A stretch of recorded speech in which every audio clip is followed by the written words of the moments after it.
And we're here with Joanne. Joanne Brasch, right? Am I saying that correctly? Correct. Yeah. Yes. Good. Thank you. So you are you're the PhD, I should say, Dr. Joanne Brasch. How lovely Thank is you. that to be able to say? Special Projects Manager at CPSC, California Product Stewardship Council. And, okay, you're going to need to explain to us what this is all about. Yeah. It is a mouthful. It really is. CPSC has been around since 2007. And we're a nonprofit, a 501c3, and we're in the mission to basically save local governments money in our waste systems, in our waste practices. So we were created in 2007, actually in the middle of the recession. And we had a couple big wins in around 2011. The organization was really pushing for what we call extended producer responsibility, EPR.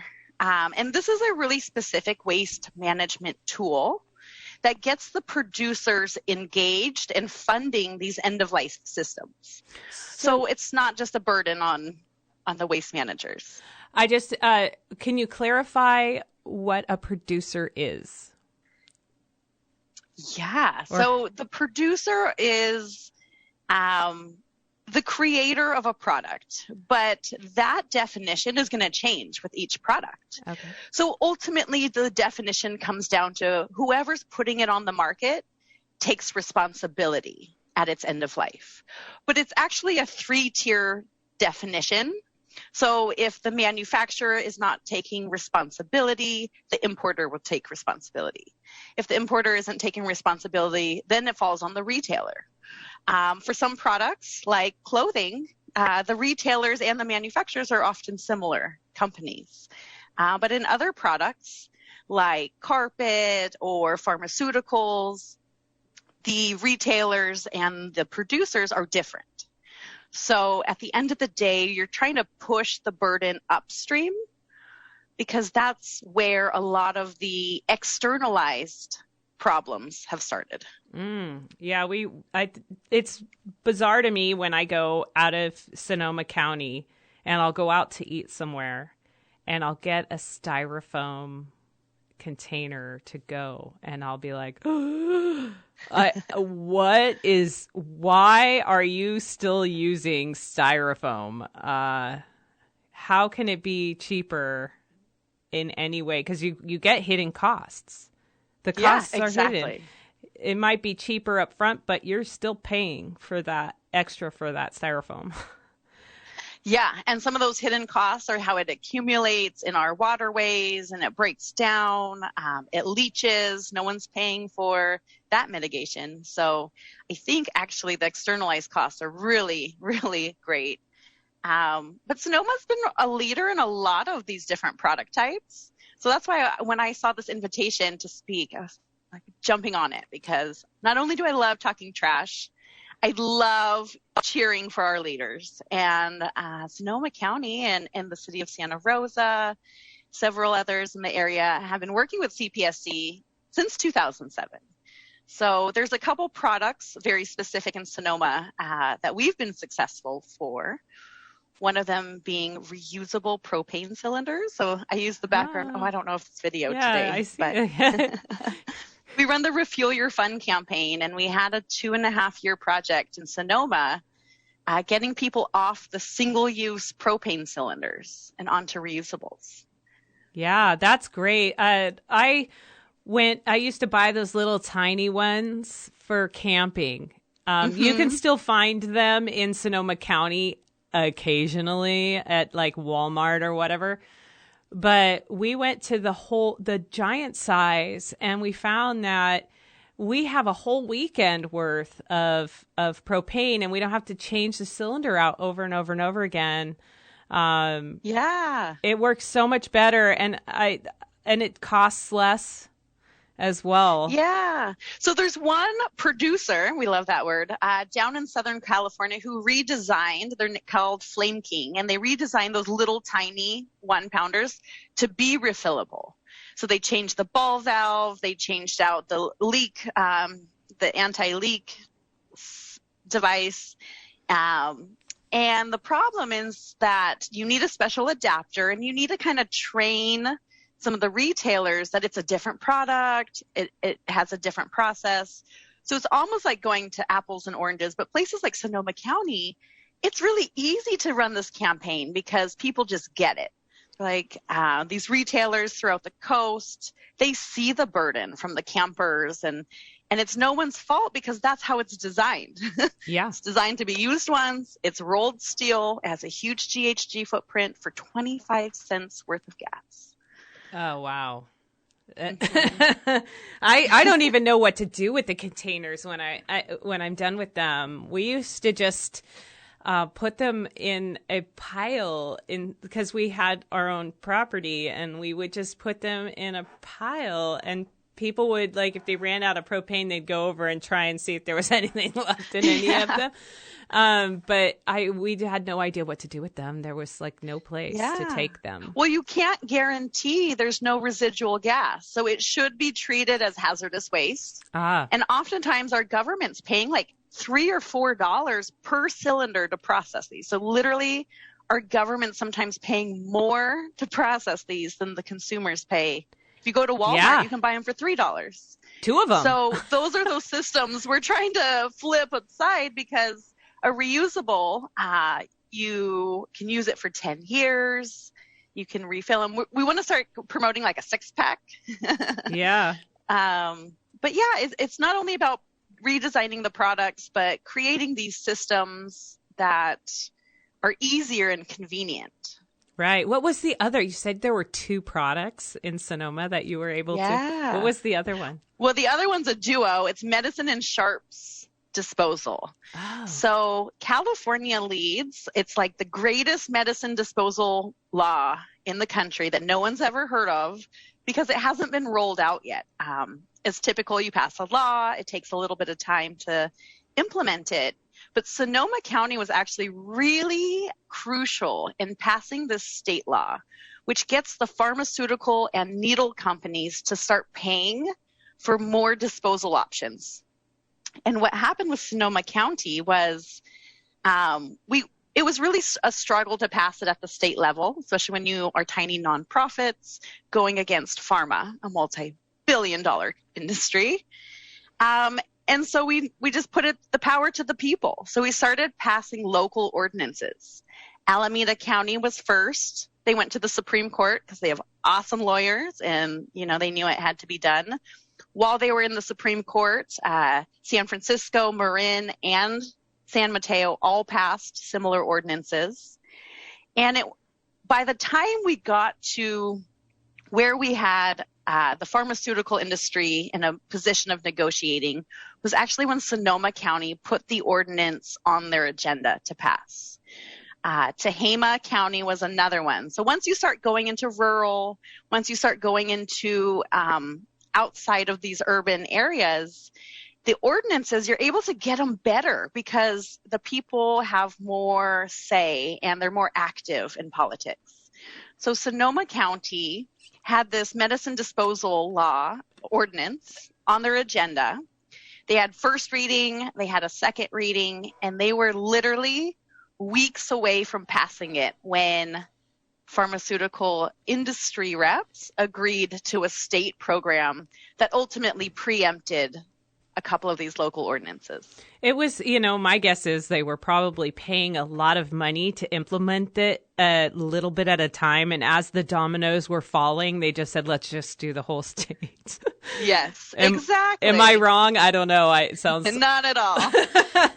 Yeah. Oh, and they were paying so much going to little tiny. I remember actually my first day of work, I was going to the Sonoma County courthouse, and my director at the time was testifying, and there was a pharma lobbyist in tiny little Sonoma, and it was real. Yeah, and so I find, because I do occasionally go to these meetings, and I find that the lobbyists, when they come in from outside, I mean, they're listened to, obviously, because they have to be, but the people who, they're just, no. It's like it seems to work in a larger forum than it does in a smaller one.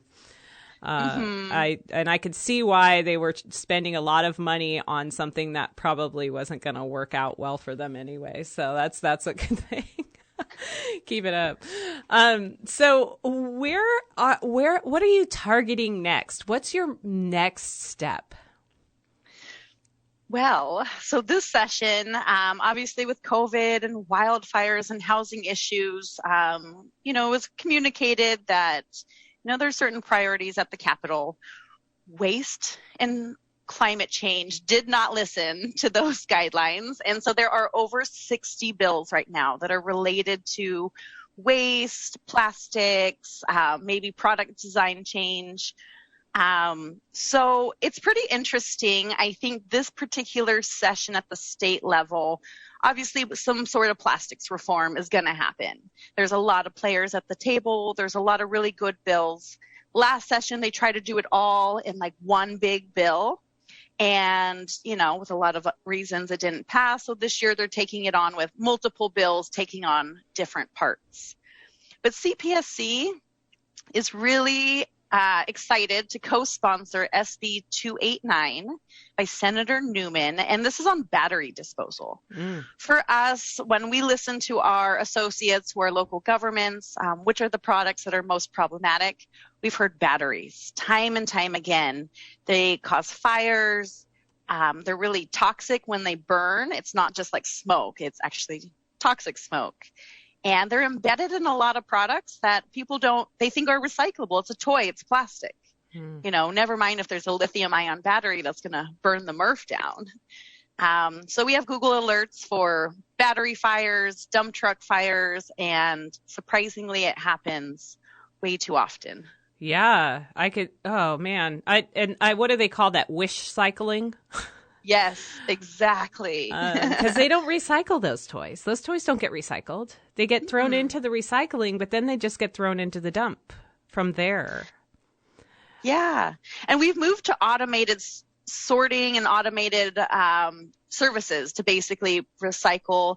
So if someone has to pull it from the line, they're not actually going to go unscrew the battery hatch, remove the battery.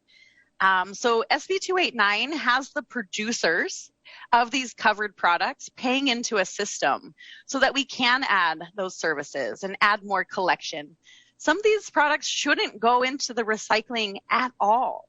So if you want to start adding collection sites, or you want to start adding, one day a week, there's just battery pickup, these cost money. Yeah. And we don't want these costs going down to the consumers through their garbage rates. At the end of the day, we're already paying a lot for our garbage, and these companies are profiting from these materials.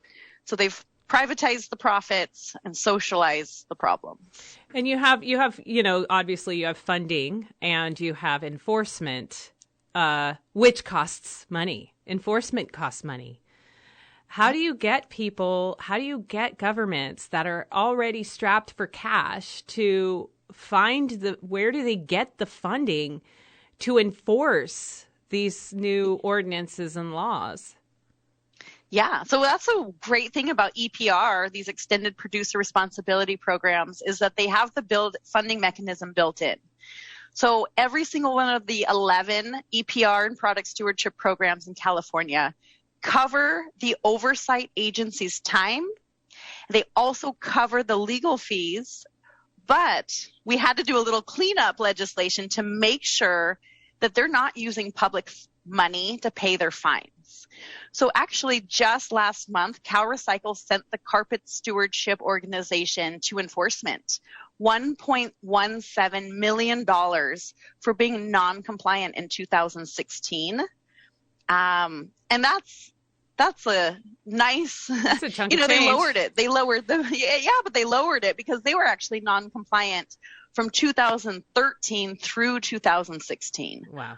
But they waived the first few years saying, okay, there's a learning curve. But by 2016, you should have gotten your program.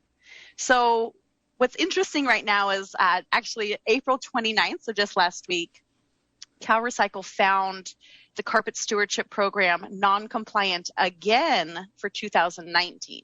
Wow. Sending them to enforcement again. So again, these EPR programs have the teeth if they're structured right.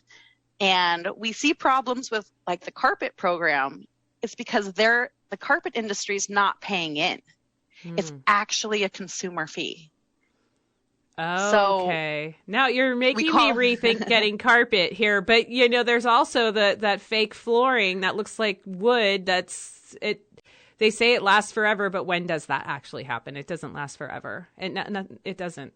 And people pull up this insane flooring that's an inch thick or a quarter of an inch thick that is just made straight of plastic. Are they a part of the carpet? Is it just a whole flooring thing that is happening, or are they separate? So right now in California's program, it's just carpet. But we do have a statewide commission who has been talking about adding all the flooring so that it is a more equitable program and holistic. But what's the problem is the carpet industry doesn't want that plastic flooring into their program because it's going to cost more, because it's not recyclable. It has toxic chemicals. And at the end of the day, carpet is pretty recyclable. It's plastic on the top, calcium carbonate on the bottom. And they're developing systems where it's more efficient, and they have markets for them funded by California fee payers, obviously. But the question is now we start looking at other flooring, and what if we do hardwood, right? Right. That's a completely different process. And then you're just cutting down trees. It's like a mad cycle. You're listening to KSVY 91.3 FM in Sonoma. It's crazy how you're trying to be good. You're trying. And every time you turn around, you're like, well, on this end, I'm killing the environment because I'm tearing down trees. And on that way, I'm killing the environment because I have waste. Yeah. Where can we find a happy medium where just no matter what, you're going to feel bad? But the power of your consumption is real. And at the end of the day, if you're buying more durable, repairable items, your money's not going to go into buying more plastic and buying more things. So, at the end of the day, we always say buy less, repair what you have, find ways to buy secondhand, etc. But there's always going to be new products entering the market. And so CPSC takes it on us to make sure that there's a system once all these products hit their end of life. And that way consumers, we shouldn't be living with this guilt. We shouldn't be living with this burden. Where do I put this product? I actually keep it. I know we're not on video right now, but I keep my old iPod right here. It's an embedded battery. It's full of personal information. I don't, and mostly songs, but I don't want to just, where do I put it? I have my iPod too still. And I want to put it on my computer, but they designed it to where you can't take the songs off of it. Yeah. I'm like, I have 16,000 songs on that thing. What am I going to, I just want my music. It's being held hostage. But we see a lot of these brands who think, oh, well, I'll start a take-back program. Oh, if you bring in your old phone, I'll give you something. And at CPSC, we've, EPR and product stewardship's not new. This has been around for decades. And taking back is just not enough. We see it with plastic. We see it with all these toxic products. You actually need to process them.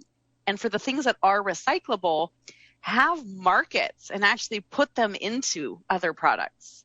For years, we've been sending our plastics abroad, assuming it was getting processed into new products. Surprise, surprise, it wasn't. And they don't want our plastic anymore. So, we're really faced with our reality. And it's not up to us as consumers to solve it. And it's definitely not up to our waste managers. They don't have the tools to redesign products. It's up to the producers. Right. How do we help do we write our legislature? I mean, what do we do to hope that we get more recycling? Yeah, actually, there's a lot of, like I said, Sonoma County is a part of CPSC. So if you let them know, hey, batteries are important to us, please sign on to CPSC's letter. Or even as individuals, you can testify for the different state bills. In terms of local ordinances, we're doing a lot with textile reuse and repair. So it really helps, not only to go to your thrift stores and buy all the cool products, but ask your thrift stores, how are you struggling with your waste? Here are these frontline businesses, often managed by, communities of, marginalized communities, our thrift stores, our alteration companies, our furniture repair businesses. Ultimately, we need to support them, and we need to support them now before our community loses our resilience. So EPR is not about putting all the materials into the big companies' hands. It's about setting up systems where we can thrive with the materials we have. That is awesome. Thank you so much for coming on. I had to let you continue. I know we went over time, but I just fascinating and wonderful. When I was reading your website, I was like, I'm not totally sure I get this, but now I am. I want to be a part of you. I'm going to totally sign up and to get your newsletters now. I'm excited about your business here, CPSC, California Product Stewardship Council. Where can we find you, and where can we sign up? Yeah, so we are really big on Instagram lately. So find us on Instagram, CalPSC. We are a nonprofit. We will never turn down donations, so getting involved and getting advocacy opportunities is part of what's the benefit of being on our newsletter. Yeah, so the website is calpsc.org if you want to check them out online. Is there a phone number anybody could call in case they're not computer savvy? Yeah, 916-706-3420. Awesome. Thank you so much. You're just the kind of business we like in this area, of course. Joanne Brasch, Dr. Joanne Brasch, a Special Projects Manager from CalPSC, California Product Stewardship Council. Thank you so much for being on. Thank you. Thank you very much. Have a good day. You too. We're going to take a break, and we'll be right back with Ron Leal. Thanks for your patience, Ron. We'll be right back. You've been